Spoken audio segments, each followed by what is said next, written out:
अमीर महिला यह जानना चाहती थी कि उसके तिजोरी में से पैसे रहस्यमय तरीके से क्यों गायब हो रहे थे, इसलिए उसने खुद को एक पेंटिंग के रूप में छुपा लिया। अगले ही पल नौकरानी चुपके से कमरे में घुस गई। जब उसने देखा कि कोई नहीं है तो उसने अमीर महिला की तिजोरी खोली। जैसे ही उसने अंदर के पैसे को उत्सुकता से पकड़ा, अचानक बटलर आ गया। उसके हाथ में नकदी देखकर उसने पूछा कि उसने चोरी करने की हिम्मत कैसे की। ये समझते हुए कि वह पकड़ी गई है, नौकरानी ने जल्दी से उससे अमीर महिला को न बताने की विनती की। उसने यहाँ तक कहा कि अमीर महिला के पास इतना पैसा है कि उसे थोड़ी सी कमी कभी नहीं दिखेगी। लेकिन उसकी आश्चर्य की बात यह थी कि बटलर ने एक रहस्य प्रकट किया। उसने कहा कि वर्षों से उसने गुप्त रूप से महिला के जीवन खर्चों में 1 या 2 अतिरिक्त शून्य जोड़ दिए थे और उसे कभी पता नहीं चला। लेकिन अगर तुम तिजोरी से चोरी करोगे तो उसे जरूर पता चल जाएगा, तो तुम उससे चोरी कर रहे हो। योजना थी कि इसे और कई सालों तक करते रहना है। उन्हें नहीं पता था कि उनकी पूरी बातचीत अमीर महिला ने सुन ली थी। बात करने के बाद बटलर ने नौकरानी की एक फोटो खींची, उसे महिला को रिपोर्ट करने की योजना बनाई। नौकरानी ने उसे जल्दी से रोका और कहा कि उसके पास एक योजना है। वे महिला के सारे पैसे ले लेंगे और उसे बराबर बराबर बांट लेंगे। उस राशि के साथ उन्हें कभी किसी के सामने झुकना नहीं पड़ेगा। बटलर इस विचार से ललचाया, इसलिए दोनों बैठ गए और नकदी गिनने लगे। उन्हें पता नहीं था कि अमीर महिला पीछे से सब कुछ देख रही थी।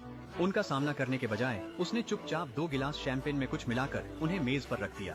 दोनों पैसे पर इतने ध्यान केंद्रित थे कि उन्होंने ध्यान नहीं दिया। सब कुछ सेट करने के बाद महिला फिर से छुप गई। थोड़ी देर बाद दोनों ने मेज पर शैंपेन के गिलास देखे, लेकिन हर एक ने सोचा कि दूसरे ने उन्हें लाया है, इसलिए उन्होंने गिलास उठाए और जश्न मनाया। उन्हें स्पाइक्ड शैंपेन पीते हुए देखकर अमीर महिला चुपचाप पीछे से आई। उत्तम बटलर, तुमने इसे मिनी बार से लिया, मैंने नहीं लिया। तुमने लाया? नहीं, मैंने लाया। महिला की आवाज सुनकर दोनों तुरंत घबरा गए। बटलर ने जल्दी से पूछा कि क्या उसने उनकी बातचीत सुनी थी। जब उसने पुष्टि की कि